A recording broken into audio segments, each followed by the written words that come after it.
ರಾಜ್ಯದಲ್ಲಿ BJP JDS ಮಧ್ಯೆ ಮೈತ್ರಿಯಾಗಿದೆ. ಆದರೆ ಮಂಡ್ಯ ಹಾಸನದಲ್ಲಿ ಮಾತ್ರ ಒಗ್ಗಟ್ಟು ಸಾಧ್ಯ ಆಗ್ತಿಲ್ಲ. ಮೈತ್ರಿಯಲ್ಲಿ ಶೀತಲ ಸಮರ ನಡೀತಾ ಇದೆ. ಅದು ಎಷ್ಟರ ಮಟ್ಟಿಗೆ ಅನ್ನೋದನ್ನ ತೋರಿಸ್ತೀವಿ ನೋಡಿ.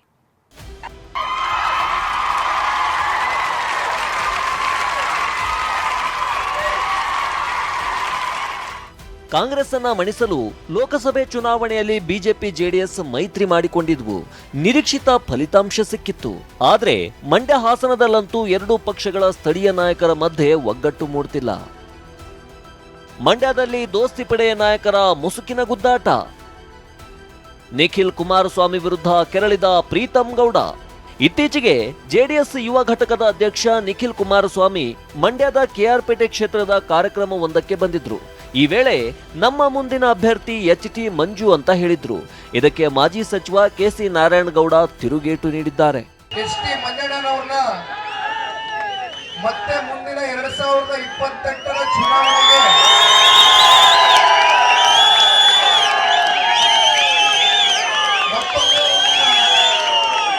ಶಾಸಕರಾಗಿ ಆಯ್ಕೆ ಮಾಡೋದಕ್ಕಿಂತ ಮುಂಚಿತವಾಗಿ ನಮ್ಮ ಪ್ರೀತಂ ಗೌಡ್ರು ಹೇಳಿದ್ರಲ್ಲ, ನಿಖಿಲ್ಗೂ ಅಧಿಕಾರ ಕೊಟ್ಟಿಲ್ಲ, ಸ್ಥಳೀಯ ಮಟ್ಟದಲ್ಲಿ ಯಾರಿಗೂ ಅಧಿಕಾರ ಕೊಟ್ಟಿಲ್ಲ. ನಿಖಿಲ್ ಅವರು ಈ ಮಾತನ್ನ ನಿಲ್ಲಿಸಬೇಕು ಅಂತಲೂ ನಾನು ಹೇಳಿಕ್ ಬಯಸ್ತಾ ಇದ್ದೀನಿ. ನಾವೇನಾರ ಬಾಯಿ ಬಿಚ್ಚಿದ್ರೆ ನಮ್ಮ ರಾಜ್ಯ ಅಧ್ಯಕ್ಷರು ಕರಿಬಹುದು, ಯಾಕಪ್ಪ ಈಗ ಮಾತಾಡಿದೆ ಎಂಬುದು ಅದನ್ನ ಒಂದು ಇದಕ್ಕಾಗಿ ನಮ್ಮ ಪಕ್ಷದ ಗೌರವಕ್ಕಾಗಿ ನಾವು ಗೌರವದಿಂದ ಇದ್ದೀವಿ. ಇಲ್ಲ ಅಂತ ಹೇಳಿದ್ರೆ ಬೇರೆ ತರ ಬ್ಲಾಸ್ಟ್ ಆಗುತ್ತೆ. ಮಂಡ್ಯದಲ್ಲಿ 7 ಕ್ಷೇತ್ರಗಳ ಪೈಕಿ 3ರಲ್ಲಿ ಬಿಜೆಪಿ ಕ್ಲೇಮ್ ಮಾಡುತ್ತೆ. ಇತ್ತ ಬಿಜೆಪಿ ನಾಯಕ ಪ್ರೀತಂ ಗೌಡ ಕೂಡ ಬೆಂಕಿಗೆ ತುಪ್ಪ ಸುರಿದಿದ್ದಾರೆ. ಬಿಜೆಪಿ ಇಲ್ಲದೆ ಜೆಡಿಎಸ್ ಕಳೆದ ಚುನಾವಣೆಯಲ್ಲಿ ಗೆದ್ದಿಲ್ಲ. ಹಾಗಾಗಿ 2028ರ ಚುನಾವಣೆಯಲ್ಲಿ 7 ಕ್ಷೇತ್ರಗಳ ಪೈಕಿ 3 ಕ್ಷೇತ್ರಗಳನ್ನ ಬಿಜೆಪಿ ಕ್ಲೈಮ್ ಮಾಡುತ್ತೆ ಎಂದಿದ್ದಾರೆ. ಬಿಟ್ಕೊಡೋ ಪ್ರಶ್ನೆ ಬರೋದಿಲ್ಲ ಅಂತ ಹೇಳಿದ್ನಲ್ಲ. 7-4 ಕ್ಷೇತ್ರ ಜೆಡಿಎಸ್ ಸ್ಪರ್ಧೆ ಮಾಡಿದ್ರೆ 3ರಲ್ಲಿ ಬಿಜೆಪಿ ಅವರಿಗೆ ಕೊಟ್ಟೇ ಕೊಡ್ತಾರೆ. ಯಾಕಂದ್ರೆ ಬಿಜೆಪಿ ಇಲ್ದೇನೆ 2019ರಲ್ಲಿ ಜೆಡಿಎಸ್ ಏನ್ ಗೆದ್ದಿಲ್ಲ. 2024ರಲ್ಲಿ ಬಿಜೆಪಿ ಸಹಾಯದಿಂದನೇ ಗೆದ್ದಿರೋದು. ಅದೇ 2018ರಲ್ಲಿ 7 ವಿಧಾನಸಭಾ ಕ್ಷೇತ್ರ ಜೆಡಿಎಸ್ ಗೆದ್ದಿತ್ತು. 2023ರಲ್ಲಿ 1 ಕ್ಷೇತ್ರಕ್ಕೆ ಬಂದಿದೆ. ಯಾಕೆ ಅಂತ ಹೇಳಿ ಚರ್ಚೆ ಮಾಡ್ತಿದಾರಲ್ಲ ಜನಸಾಮಾನ್ಯರು. ಇದೇನು ಗೊತ್ತಿಲ್ಲದೆ ಇರೋ ಅಂತ ಸತ್ಯ ಏನಲ್ಲ. ಬಿಜೆಪಿ ಬೆಳೆದಿರೋ ಕಾರಣಕ್ಕೆ ಜೆಡಿಎಸ್ ಕುಗ್ಗಿರೋ ಅಂಥದ್ದು. ಜೆಡಿಎಸ್ 7 ಕ್ಷೇತ್ರದಲ್ಲಿ ಗೆಲ್ಲಬೇಕು ಅಂತ ಹೇಳಿದ್ರೆ ಬಿಜೆಪಿ ಸಹಾಯಬೇಕು. ಹಂಗಂತ ಅಷ್ಟನ್ನು ದಾರ ಎರೆಯೋದಕ್ಕಾಗಲ್ಲ. ಮಂಡ್ಯದಲ್ಲಿ ಬಿಜೆಪಿ ಕಾರ್ಯಕರ್ತರಿಗೆ ಜೆಡಿಎಸ್ ಕಿರುಕುಳ. ಇನ್ನು ಮಂಡ್ಯದಲ್ಲಿ ಬಿಜೆಪಿ ಕಾರ್ಯಕರ್ತರಿಗೆ ಜೆಡಿಎಸ್ ನಾಯಕರಿಂದ ಕಿರುಕುಳ ಆಗುತ್ತೆ ಅಂತ ಮಾಜಿ ಸಚಿವ ನಾರಾಯಣಗೌಡ ಆರೋಪಿಸಿದ್ದಾರೆ.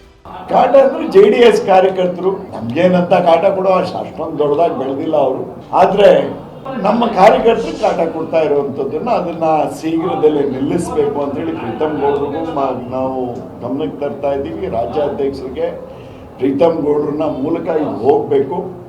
ನಿಖಿಲ್ ಅವರು ಫಸ್ಟು ನಾನು ಏನು ಅನ್ನೋದನ್ನ ಅರ್ಥ ಮಾಡ್ಕೊಳ್ಳಿ. ನಿಖಿಲ್ ಅವ್ರೇನು ನನ್ನ ಬಗ್ಗೆ ಅಥವಾ ಈ ಲೀಡರ್ಗಳ ಬಗ್ಗೆ ಮಾತಾಡ್ಬೇಕಾದ್ರೆ ಒಂದು ಜಿಲ್ಲಾಧ್ಯಕ್ಷರಾಗಿದ್ರ, ಜಿಲ್ಲಾ ಪಂಚಾಯತಿಲಿ ಆಗಿದ್ರ, ತಾಲೂಕ್ ಪಂಚಾಯತಿಲಿ ಏನಾರ ಆಗಿದ್ದಾರ? ಸ್ಥಳೀಯರ ಬಗ್ಗೆ ಮಾತಾಡಬಾರ್ದು. ಅಸ್ತಿತ್ವ ಏನು? ಅಸ್ತಿತ್ವ ಉಳಿಸ್ಕೊಳಕ್ಕೆ ಅವ್ರ ತಂದೆಗೆ ದಾರಿ ಎರೆದಿದ್ದೀವಿ, ನಾವು ಆತ್ಮಪೂರ್ವಕವಾಗಿ ಮಾಡಿದ್ದೀವಿ. ಮಾತಾಡಬಾರ್ದು ನಿಖಿಲ್ ಕುಮಾರಸ್ವಾಮಿ ಅವರು ಹೇಳಿಕೆಯನ್ನ ಅಂತ ಹೇಳಿಕ್ ಬಯಸ್ತಾ ಇದ್ದಾರೆ. ಕಾಂಗ್ರೆಸ್ ಮಣಿಸಲು ದೋಸ್ತಿಯಾದ ಬಿಜೆಪಿ ಹಾಗೂ ಜೆಡಿಎಸ್ ನಡುವೆ ಎಲ್ಲವೂ ಸರಿ ಇಲ್ಲ ಅನ್ನೋದು ಗೊತ್ತಾಗ್ತಿದೆ.